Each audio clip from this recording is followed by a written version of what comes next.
Americans are asking deeper questions about trust, transparency, and the future of the U.S. dollar.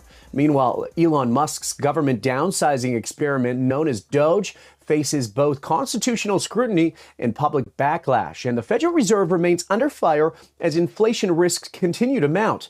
To break it all down, we're joined by someone who's been ahead of the curve for over 40 years, former congressman and presidential candidate, founder of the Ron Paul Institute and host of the Liberty Report, Dr. Ron Paul. Welcome back to the show, Dr. Paul. Great to see you.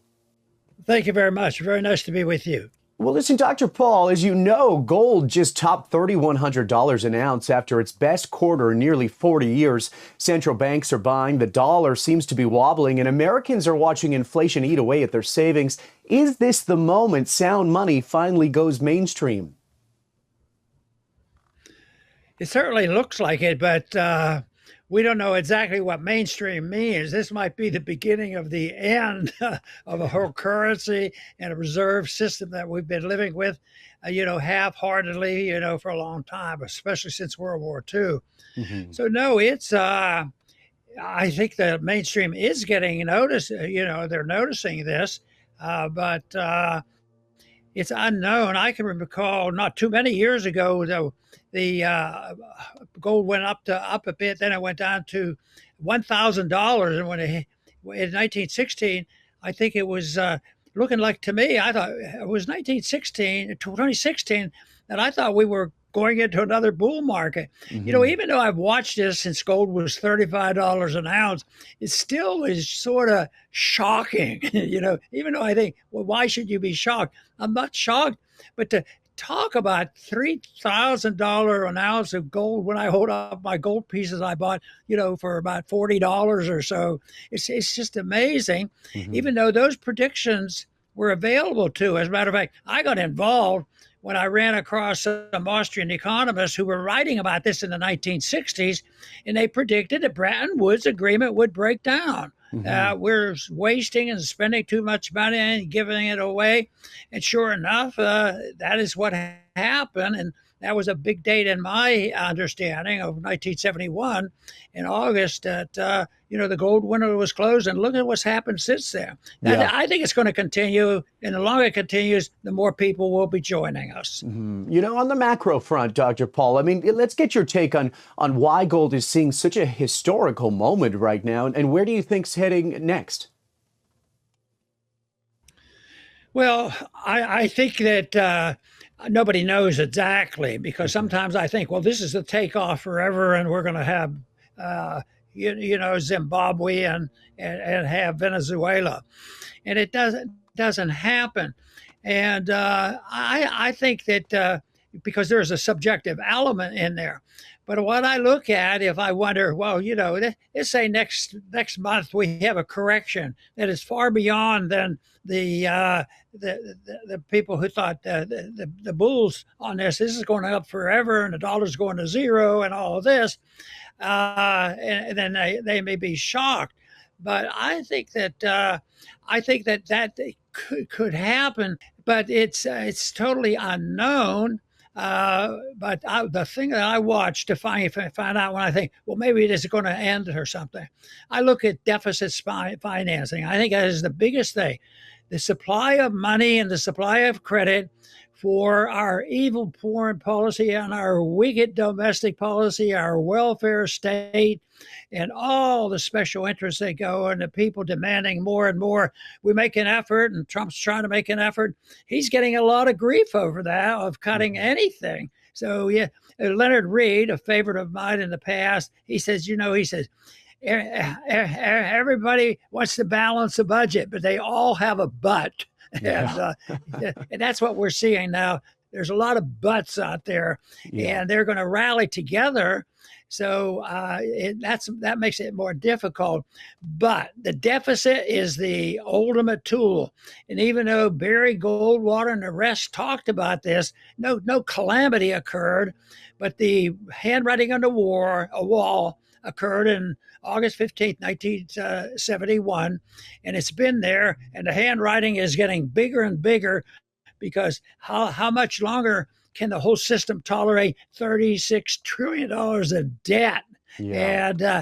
And this, even with this serious effort to cut back, I'm not expecting miracles to come up with a balanced budget next year.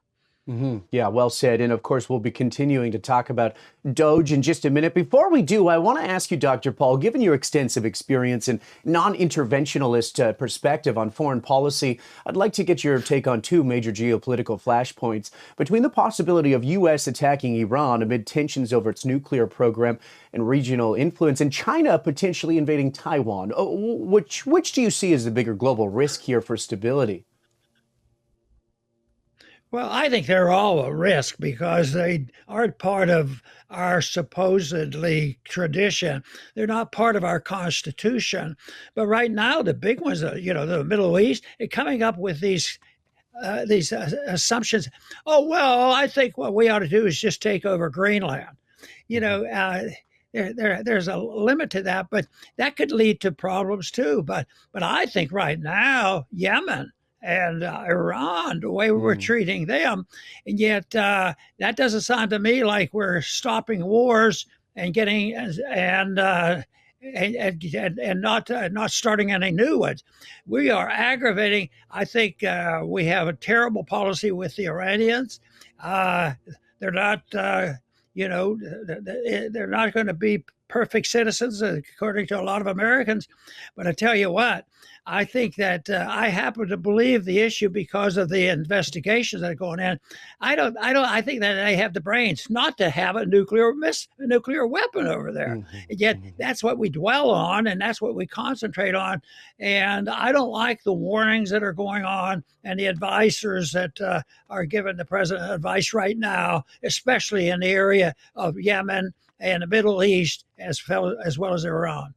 Now, the U.S. Bloomberg's Global Trade Policy Uncertainty Index soared to its highest level since records began back in 2009. And you posted on X recently saying that, quote, with tariffs, we run into the same unsolvable problem that we have with the Federal Reserve. The Fed doesn't know what interest rates should be. It's all arbitrary in the same way that the president doesn't know what the price of cars or lumber or any other product should be. How do you see tariffs and all these geopolitical tensions playing out as we enter the second quarter of 2025? What are you watching most closely here? Well, the economy I like is what we refer to as a non-interventionist economy Hmm. and a laissez-faire as far as I'm concerned. But once they start manipulating and they believe in interventionism, both major parties and most people believe in some interventionism. But that I worry about that because that's endorsing the principle.